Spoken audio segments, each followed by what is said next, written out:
बोल्दाखेरि भटभटे इङ्ग्लिस छ, बोल्दाखेरि बोल्ने बेलाखेरि उनीहरूको बोल्ने तरिका भनेको भर्खरको बोली नफुटेको बच्चा जस्तो बोल्ने छ। अनि त्यस्तो मान्छेले देश चलाउँछ? त्यस्तो मान्छेले देश चलाएर हुँदैन नि त। हामीलाई के चाहिएको भन्दा एउटा नेता मात्रै निकालेर हामी शान्त हुँदैनौँ। हामीलाई देश चलाउनलाई डिरेक्ट इलेक्सन चाहिन्छ। तपाईँको अमेरिकामा भएको जस्तो, युकेहरूमा भएको जस्तो, कति ठाउँहरूमा भएको जस्तो हाम्रो नेपालमा पनि त्यो चाहियो। हाम्रो आवाज सबैले सुन्नै पर्छ, सुन्छ, किनकि यो तपाईँले सब देखिरहनु भएको छ। यो कसैको हुन्छ नाटक होइन। यो तपाईँको एक दिनको नाटक, एक दिनको मासु चिउरा मासु भातको नाटक होइन। यो भनेको सबैजना फ्रस्ट्रेटेड भएर एकदमै पुगेर तपाईँहरूको किचकिचदेखि, तपाईँहरूको करप्सनदेखि हुन्छ नि, तपाईँहरूको यो पैसा देखाउने, हाम्रै पैसा हामीलाई देखाउँछस् त्यस्तो नि हुन्छ। त्यो नेपो किड्सहरूको कुरा निस्केछ। उहाँहरूले भन्नुहुन्छ कि कति एकजना म्याडमले उहाँ आफैले भन्नुभएको छ, म होइन, they can say what ever they want to my family, तर we are not part of corruption भनेपछि देखा नि त, निकाल। तिमीहरूको एभ्री स्टेटमेन्ट त हुन्छ त। 1 रुपियाँ हरायो, करोडौँ रुपियाँ, अरबौँ हराएको छ, अरबौँ। एभ्री प्रोजेक्टमा पैसा खाएको छ। कति स्क्यान्डलहरू आँखै अगाडि छ के। हाम्रो पुरानो पुस्ताहरूले बोल्न नसकेको मात्र हो। हामी जेन्जीले बोल्छौँ। हाम्रो सोसियल मिडियालाई तिमीहरूले जति अप्रेस गर, जति सप्रेस गर, this is an international matter now.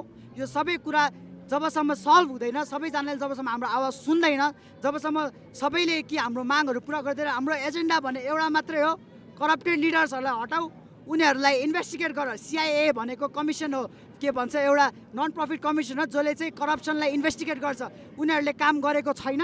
Corruption त्यो हुँदा पनि भइरहेको छ। त्यो भइरहेको भएर वी हेभ बिन मजबुर भएर आउनु परेको हो। यहाँ बाध्यताले आउनु परेको हो। यहाँ यसरी आउनलाई कसलाई मन छैन। आफ्नो देश बिगारेर हुन्छ नि, देश बिग्रेर यहाँ काठमाडौँमा पनि ठिक देखिरहनु भएको छ। काठमाडौँमा रोड बनेछ, उनीहरू हिँड्ने रोड बनेर हुन्छ? साला आधी घन्टाको जाममा पर्नुपर्ने एभ्रिडे उनीहरूको लागि। उनीहरू चाहिँ भने जहिले फ्रीली नपाउनु पर्ने रे। उनीहरू चाहिँ उनीहरूको लागि जाममा बस्नुपर्ने रे। अनि हामीलाई चाहिँ त्यो फ्लाइओभर भनेर सातो बाटोमा जाम छोड्यो। उनीहरूको के हो प्लानिङ? के देशको प्लानिङ यही हो?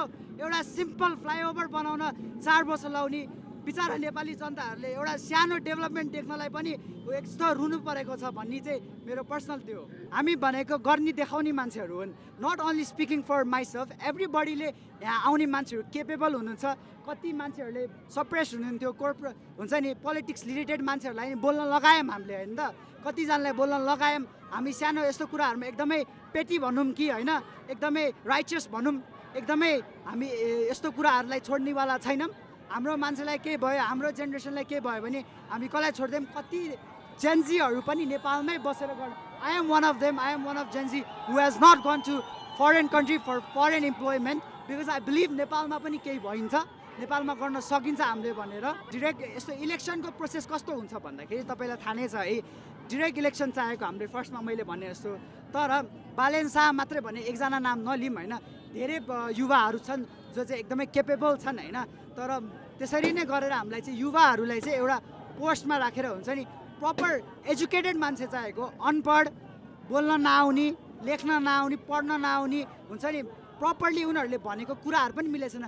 सोसियल मिडियाको ब्यान रिसेन्टली हेर्नुहुन्छ भने तपाईँले पृथ्वी सुब्बा गुरुङले के भनेछ भने रेजिस्टर्ड भएको छैन रे। रेजिस्टर्ड भएको छैन भनेर कसरी भन्न मिल्यो? 2077मा under the name Meta, Facebook, Instagram सबै रेजिस्टर भएको छ भने उसले कसरी भन्न सक्यो कि छैन रेजिस्टर भनेर? यही हो के भन्छ पढाइ लेखेको, यही हो आइटी डिपार्टमेन्टको दिमाग। एउटा प्रपर वर्ड भन्न आउँदैन उसलाई। सूचीकरण भन्ने उसको दिमाग छैन होइन त? सूचीकरण भन्नु पर्यो नि त। मान्छेलाई रङ कुरा भन्ने। अब हेर्नु, सबै नेपाली जनता पढेका छैनन्। जे सुन्छन्, जे देख्छन् उनीहरूले सही भन्छन् है। अब त्यसरी नै अब उनीहरूले रेजिस्टर गरेको छैन भन्दा मेरै बाउबाहरूले भन्छन् कि ए ठिकै त हो नि, कर तिरे छैन भन्छ। तर कर तिरेर आइरहेको कम्पनीलाई छैन भनेर त्यसरी यसरी पर्दा मुनि राख्न मिल्यो त? मिलेन नि त। उनीहरूको राइट रिजन चाहियो होइन। हाम्रो प्रोटेस्ट त्यही हो कि उनीहरूले एभ्री टाइम गलत कुरा रे, उनीहरूले आफू जस्तो पाखे गवार बुद्धि नभएको, ल नहुने हुन्छ नि, जेनरल अवेरनेस नभएको मान्छे भन्थानिरा होला हामीलाई होइन। We are all aware of politics as well. We know what happens in politics होइन, कसरी चल्छ करप्सनको प्रोसेसदेखि सबै थाहा छ हामीलाई। त्यही भएर हामीले उत्रेको हो, किनकि हामीसँग थाहा छ कि एकदमै प्रुफ निकाल्न गाह्रो छैन। हामीले सबजनाले प्रेसर गरेर होइन इन्भेस्टिगेसन लन्च गर्न, इन्भेस्टिगेसन नन प्रफिट एउटा सानो मात्रै बनायो भने we will find their corruption. हामीलाई उनीहरूलाई हटाउन मात्रै होइन, उनीहरूलाई सजाय दिनु छ। We want to punish them for their act. We want to punish them for all the deaths that have been caused by their carelessness. उनीहरू अस्ति पनि हेर्नु, म एउटा इभेन्ट भन्छु है, हरसिद्धिमा बच्चालाई हानेको छ, कति मान्छेले भन्छ बच्चाको गल्ती हो भनेर। त्यो रोड काटिरहेको बेला त्यसको बाउको बाटो हो त्यसरी कुदाउनुलाई, होइन त? त्यसरी कुदाएपछि लाग्दैन, बच्चा प्यानिक गर्दैन के भन्न चाहन्छ उनीहरूले, होइन त? एउटा सिसिटिभी एङ्गल मात्रै थियो, तर त्यो प्रपरली हेर्दाखेरि त्यो बच्चा गल्ती होइन, त्यो नेता गाडीले अझै हानेर छोडेर गएको हो। त्यो उसले हानेर मात्रै गएन, उसले हानेर छोडेर गयो, हो कि होइन भन्नु नि तपाईँहरू? हामी सबले सिसिटिभीमा देखेको छौँ। न रेस्पोन्सिबिलिटी लियो। त्यो साला बुढाले के भन्यो भन्दाखेरि यो नर्मल कुरा हो रे, नर्मल कुरा हो यो मान्छेलाई हानेको। भोलि गएर मान्छे मरेपछि नर्मल कुरा भन्छ, उसलाई पो नर्मल हो, उसको छोराछोरी मर्दैन नि त यहाँ आएर। यहाँ आएको प्रोटेस्टमा मर्ने भनेको हामी जनताहरू हो, every common people who want their rights हुन्छ नि, हो कि? तपाईँ आफै हेर्नु न, काठमाडौँमा डेभलपमेन्ट देखेर ठुलो उफ्रिनु भएन के? This is just basic shit के। त्यो पनि मान्छेले गरेर हो, प्राइभेट अर्गनाइजेसनले गरेर, गभर्मेन्टले घन्टा गरे यहाँ आएर के गरेछ? यो सब बिल्डिङहरू गभर्मेन्टले हाल्यो हो, यो सब डेभलपमेन्ट गर्ने सब हाम्रो, जब जहाँ अपर्च्युनिटी हुन्छ त्यहाँ आउँछ कम्पनीहरू, होइन त? प्राइभेट कम्पनीको कारणले गरेर यहाँ अलिकति ल्याभिस देख्ने हो काठमाडौँमा, नभए काठमाडौँको सिचुएसन पनि केही राम्रो छैन। रोडमा पाल छ, रोडमा एक्सिडेन्ट हुन्छ, न प्रपर म्यानेजमेन्ट छ, न अब पपुलेसनकै भनौँ, होइन? यो सब सरकारको गरेर हो क्या। बाहिर हेर्नु, होइन, प्रपर म्यानेजमेन्ट छ एभ्री अदर कन्ट्रीमा, होइन?